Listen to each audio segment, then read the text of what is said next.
Welcome two way levels academy Islamabad. इस video के अंदर हम शेयर होल्डर का टॉपिक पढ़ेंगे। अब शेयर होल्डर का जो ये टॉपिक है, इसके साथ एक क्वेश्चन आया है, what is the role of share holders in a company, explain the procedure for convening and conducting a share holder meeting. तो बेसिकली यहाँ पे दो चैप्टर्स आए हुए हैं, दो चैप्टर्स, ठीक है।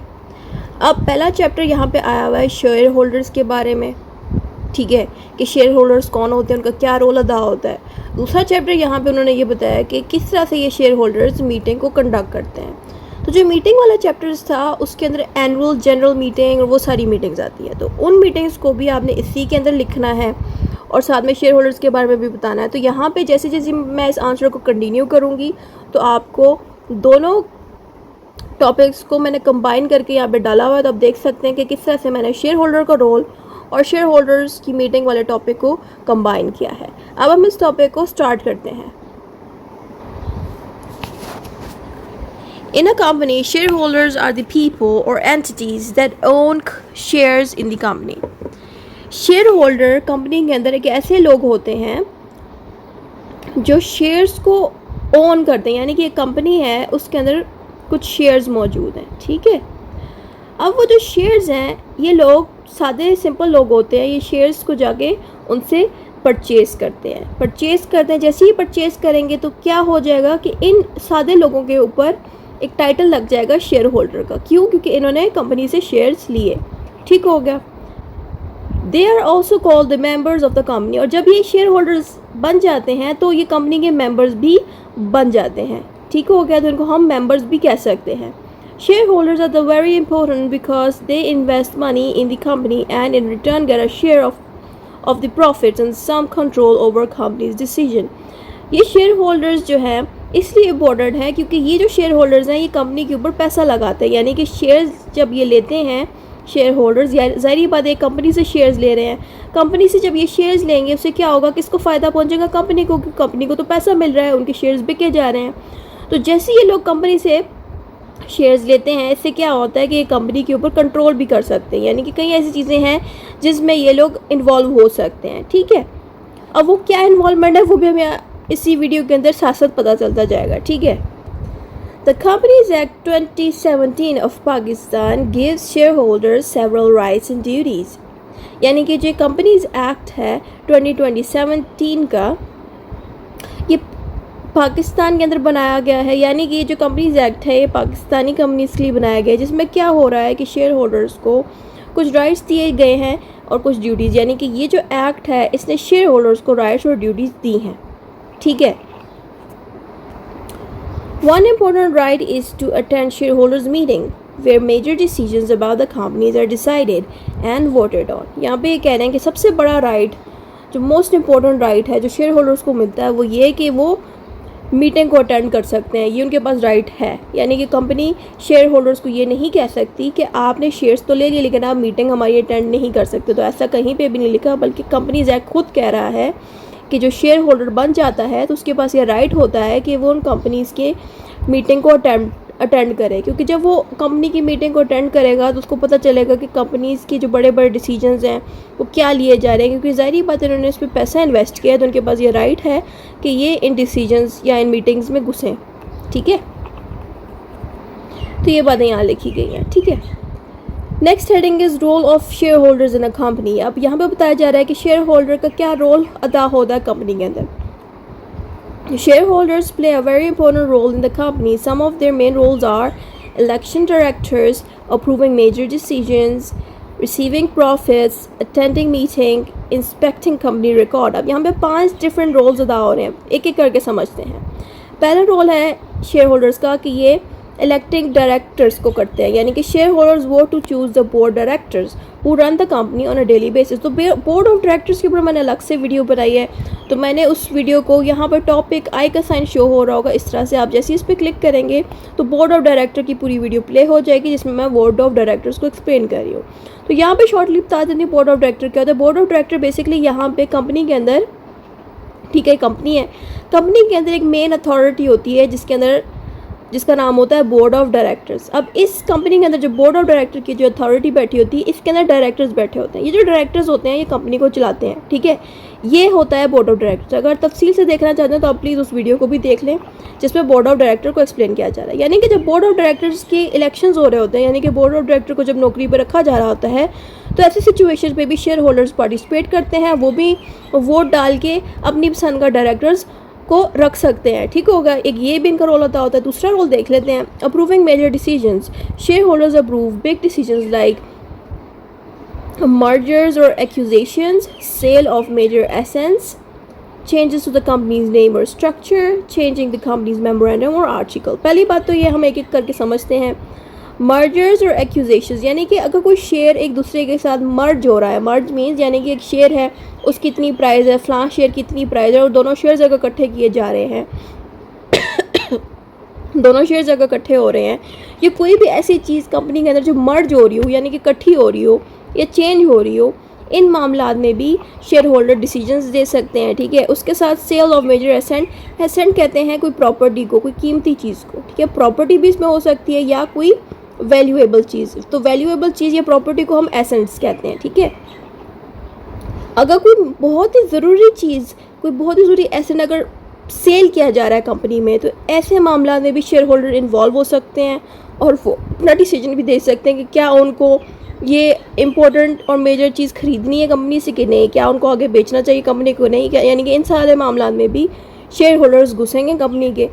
Changes to the company's name and structure, यानी कि अगर कंपनी अपना नाम चेंज करना चाह रही है तो ऐसे मामला में भी शेयर होल्डर घुसेगी और उनसे कहेगी कि आप ये नाम चेंज करें या ना करें। ये यानी कि शेयर होल्डर भी इन मामला में भी घुसेगी जहाँ पे कंपनी का नेम चेंज हो रहा है यहाँ पे, या स्ट्रक्चर चेंज हो। स्ट्रक्चर मीन्स कि कंपनी को किस तरह से डिज़ाइन करना चाहिए, कितने उसमें लोग होने चाहिए, इसको हम स्ट्रक्चर कहते हैं। यानी कि कंपनी के अगर स्ट्रक्चर चेंज हो रहा है या नेम चेंज हो रहा है तो उनमें भी शेयर होल्डर पार्टिसिपेट कर सकते हैं। चेंजिंग द कंपनीज मेमोरेंडम और आर्टिकल ऑफ एसोसिएशन। अब पहली बात तो ये मेमोरेंडम और article of association mercantile law का सबसे ज़्यादा इंपॉर्टेंट चैप्टर्स है। तो ये सबसे पहले आप जब मर्केंटाइल लॉ शुरू करें तो आपको मेमोरेंडम और आर्टिकल ऑफ एसोसिएशन के बारे में पता होना चाहिए। यानी कि मेमोरेंडम ऑफ और आर्टिकल ऑफ एसोसिएशन, ये दोनों चीज़ें क्या हैं, इसमें क्या लिखा होता है कि इसमें लिखा होता है कंपनी को चलाने का तरीका, कंपनी में कितने डायरेक्टर्स होने चाहिए जो कंपनी को चलाते हैं, कंपनी में कितने वर्कर्स होने चाहिए, कंपनी में कितने शेयर होल्डर्स बन सकते हैं, अगर कंपनी पब्लिक है तो उसको किस तरह चलना चाहिए, कंपनी प्राइवेट है तो किस तरह चलना चाहिए। तो ये सारी मालूमात आपको मेमोरेंडम और आर्टिकल ऑफ एसोसिएशन में मिलेगी। तो जब भी आप मर्केंटाइल लॉ के कोई भी सब्जेक्ट स्टार्ट करें, कोई भी टॉपिक स्टार्ट करें मर्केंटाइल वाला, तो इन दो चैप्टर्स को लाजमी पड़ेगा। अगर आपको ये दो चैप्टर्स भी जानने हैं, सीखने हैं, तो यहाँ पे मैं उनका वीडियो लिंक लगा देती हूँ, आई के साइन पे शो हो रहा होगा।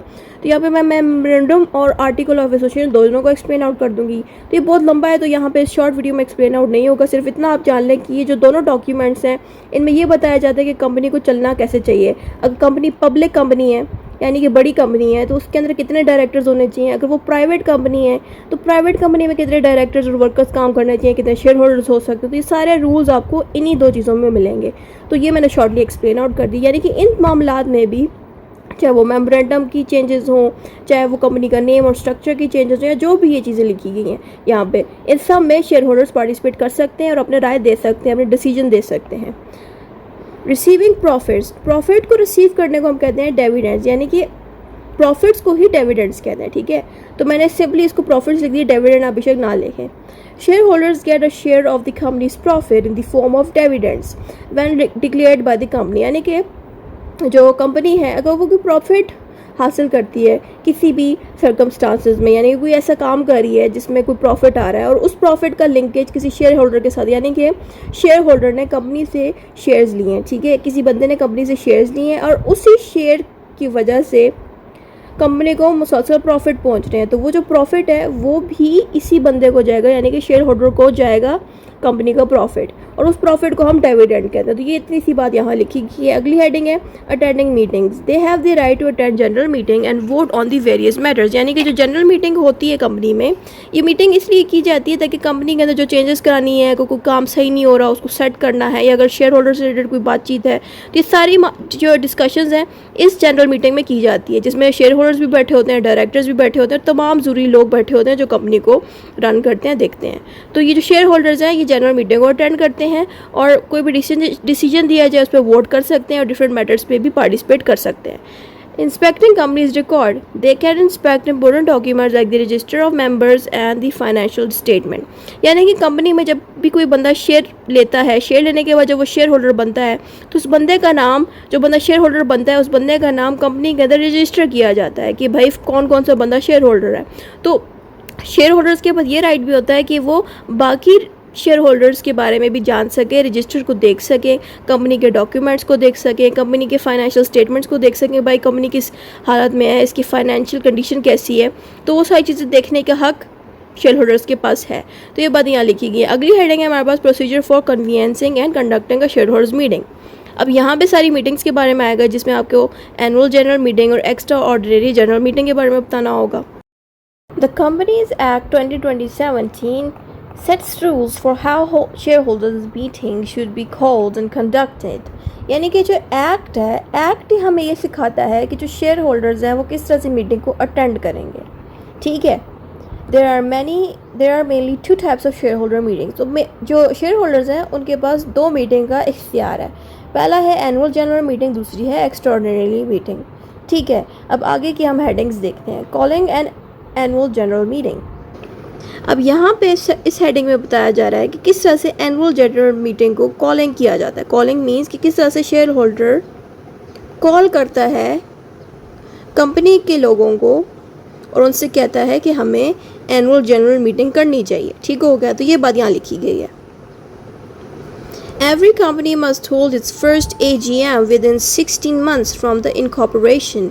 AGM शॉर्ट है, लॉन्ग फॉर्म में इसको कहते हैं एनुअल जनरल मीटिंग। तो यहाँ पे कह रहे हैं कि हर कंपनी को अपनी एनुअल जनरल मीटिंग हर 16 मंथ्स बाद करनी चाहिए फ्रॉम इनकॉर्पोरेशन। इनकॉर्पोरेशन का मतलब है कि जब वो कंपनी बनी है, उस कंपनी के बनने के बाद तकरीबन 16 मंथ्स की पीरियड जब गुजर जाए तो उनको लाजमी एक एनुअल जनरल मीटिंग रखनी चाहिए। ये बात यहाँ बताई जा रही है। ठीक है, हो गया।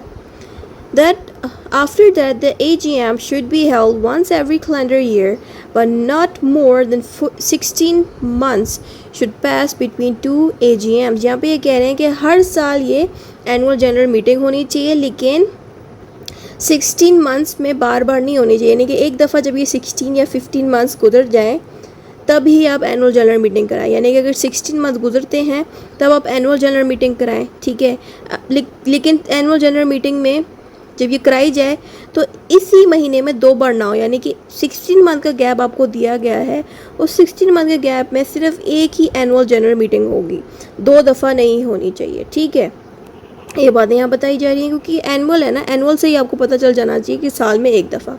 ठीक है, इसलिए 2 दफ़ा आप नहीं कर सकते एक ही साल में।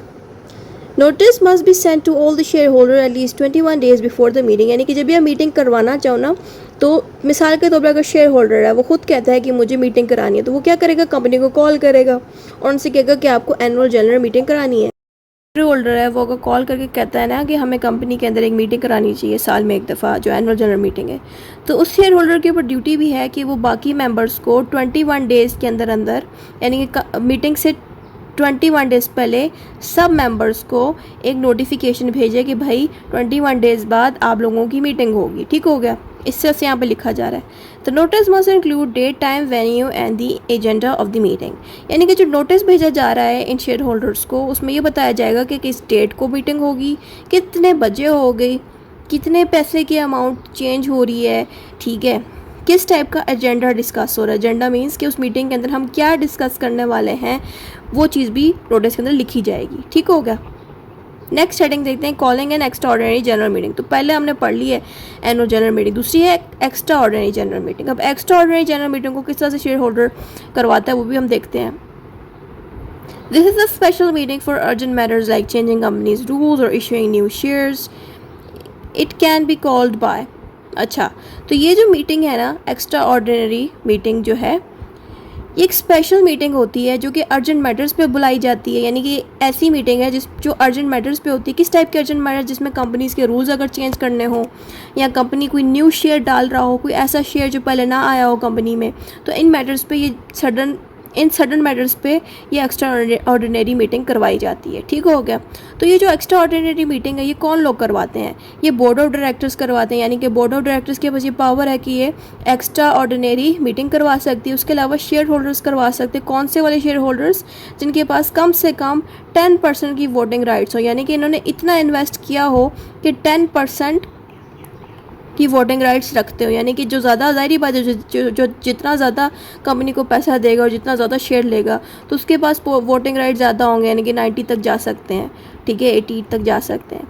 लेकिन कह रहे हैं कम से कम जिस बंदे के पास अगर 10% तक का भी वोटिंग राइट हो, यानी कि उसने कम शेयर्स लिए हों, कम पैसे लगाए हों, कम पैसे लगाने के बाद उसके 10% बन जाए, तो अगर उसके 10% बन जाता है कंपनी में, तो वो बंदे के पास इतनी अथॉरिटी होती है कि वो एक्स्ट्रा ऑर्डिनरी मीटिंग रख सकता है। ठीक हो गया। तो ये बात यहाँ लिखी गई है। Next heading is notice of meeting. अब इसमें भी सारा वो पिछली वाली बातें हमने लिख देनी, डेट शीट, ठीक है।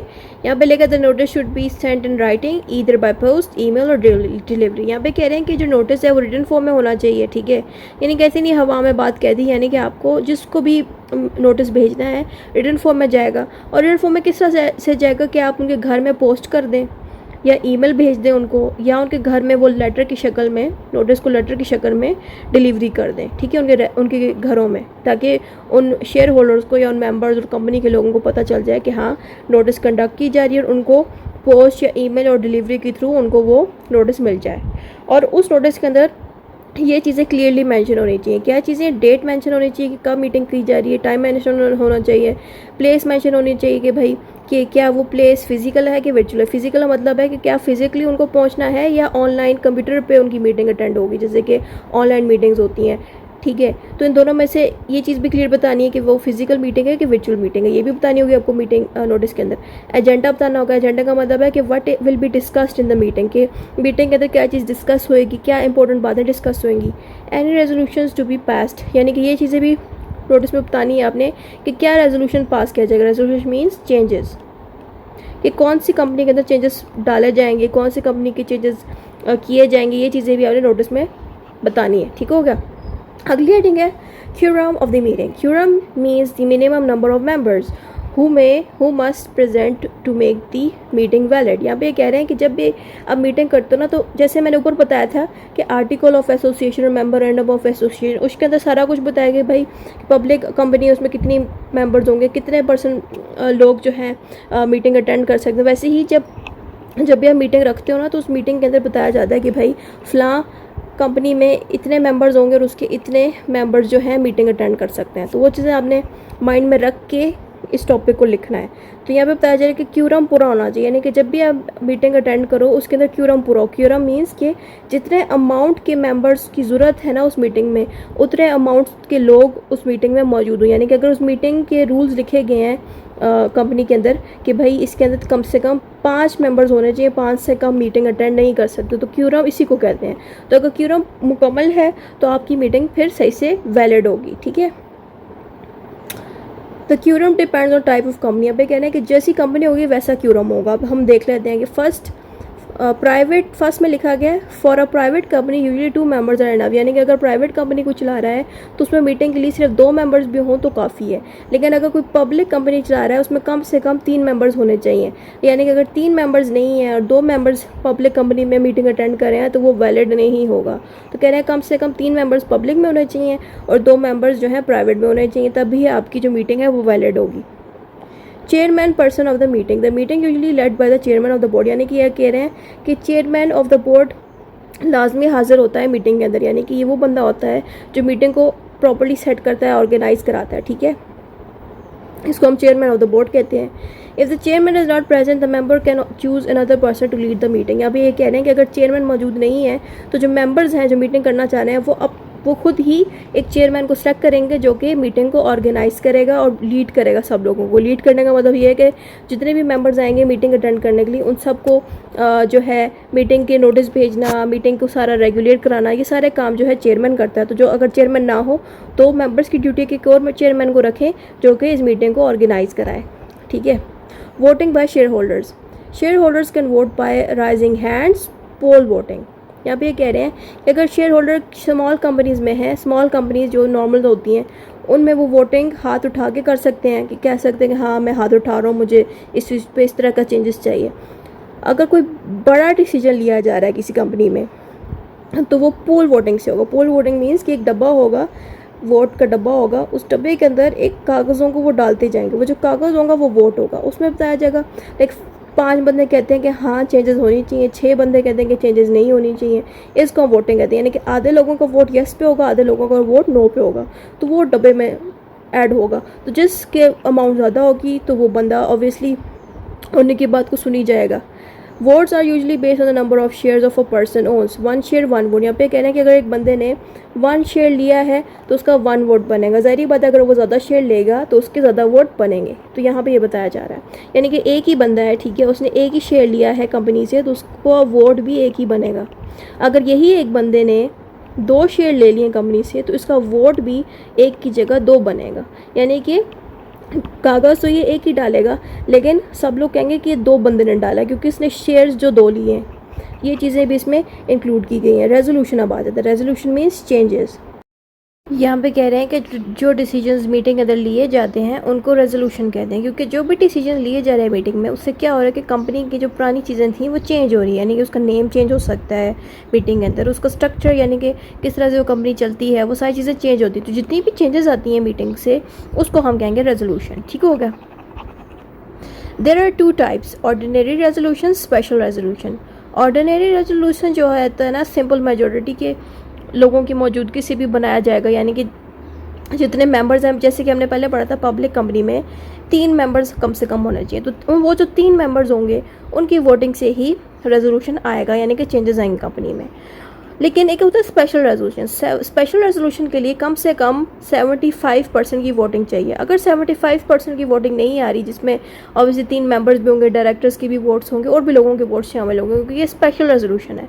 तो वो स्पेशल रेजोल्यूशन के अंदर अगर 75% नहीं अचीव हो रहा तो रेजोल्यूशन नहीं होगा। अगर 70% हो गया तो रेजोल्यूशन नहीं होगा, चेंजेस नहीं आएंगे कंपनी में। अगर 75 हो गया तो चेंजेस आएंगी। ये बात यहाँ बताई गई है। अगली पॉइंट पे लिखा है minutes of the meeting. The company must write down the summary of the meeting in record called meeting. यहाँ पे बताया जा रहा है मिनट्स, यहाँ पे बताया जा रहा है कि जो कुछ भी उस मीटिंग में हुआ उसको लिखा जाए। उस डॉक्यूमेंट को हम कहते हैं मिनट्स। यानी कि कितने मिनट में क्या चीज़ डिस्कस हुई वो चीज़ लिखी जाएगी। दूसरी लाइन में ये चीज़ लिखी जाएगी कि अगले 10 मिनट में क्या चीज़ डिस्कस की गई, फिर उससे अगले 10 मिनट में या 20 मिनट में क्या चीज़ डिस्कस की गई, वो सारा कुछ एक डॉक्यूमेंट में लिखा जाएगा और उस डॉक्यूमेंट को नाम दिया जाएगा मिनट्स का। तो बेसिकली ये रिकॉर्ड की शक्ल में लिखा जाएगा कि मीटिंग में कितने बजे क्या क्या चीज़ें डिस्कस की गई, कितने टाइम पे डिस्कस की गई, क्या चेंजेस आई, तो वो सारा लिखा जाएगा। These minutes must be sign and kept safely. और इस मीटिंग के ऊपर एक साइन भी किया जाएगा मिनट्स के ऊपर, यानी कि जो कुछ भी लिखा गया उसके ऊपर सिग्नेचर होना चाहिए। It becomes official proof of the decision taken।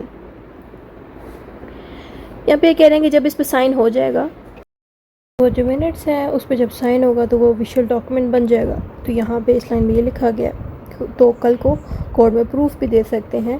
यानी कि इसी डॉक्यूमेंट को कोर्ट में अगर लेके जाएं तो ये एक प्रूफ बन के भी आप दिखा सकते हैं, क्योंकि इस पर साइन हुआ हुआ। ठीक है, कंक्लूजन देख लेते हैं।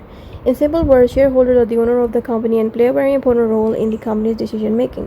यहाँ पे कह रहे हैं कि जो शेयर होल्डर है वो जब शेयर होल्डर बन जाता है, यानी कि जो बंदा है जब वो शेयर होल्डर बन जाता है कंपनी का, तो वो एक तरह का आधा मालिक बन जाता है उस कंपनी का भी। ठीक है, तो कंपनीज तो जो कंपनीज एक्ट है 2017 वाला, इसमें क्या होता है कि राइट्स और ड्यूटीज़ दी जाती हैं शेयर होल्डर्स को। सबसे जो बड़ा राइट है वो ये है कि ये मीटिंग अटेंड कर सकते हैं, मीटिंग अटेंड करके वोटिंग कर सकते हैं, इंपॉर्टेंट इश्यूज़ पे डिसीजंस दे सकते हैं, मॉनिटर कर सकते हैं कंपनी को कि किस तरह से वो कंपनी चल रही है। ये चीज़ें होती हैं। ठीक है, there are clear rules in the law for calling and conducting share holders meeting. यहाँ पे जो कंपनीज एक्ट है वो रूल्स बताता है कि किस तरह से जो है शेयर होल्डर्स की मीटिंग अटेंड होगी, किस तरह से कंपनी के अंदर मीटिंग को अटेंड किया जाएगा, चलाया जाएगा। These meetings make sure that the company is managed in a fair and transparent way with the involvement of its owners. यहाँ पे क्या होता है कि मीटिंग इस तरह से होनी चाहिए कि कंपनी जो है इस तरह से मीटिंग को मैनेज करे कि हर चीज़ ट्रांसपेरेंट हो, यानी कि कोई भी चीज़ गलत ना हो, किसी शेयर होल्डर को धोखा ना मिले और उसमें प्रॉपर्ली इन्वॉल्वमेंट हो ओनर्स की, यानी कि शेयर होल्डर की प्रॉपर्ली इन्वॉल्वमेंट हो। ये बातें इस टॉपिक पे लिखी हैं। Thank you for watching and don't forget to subscribe.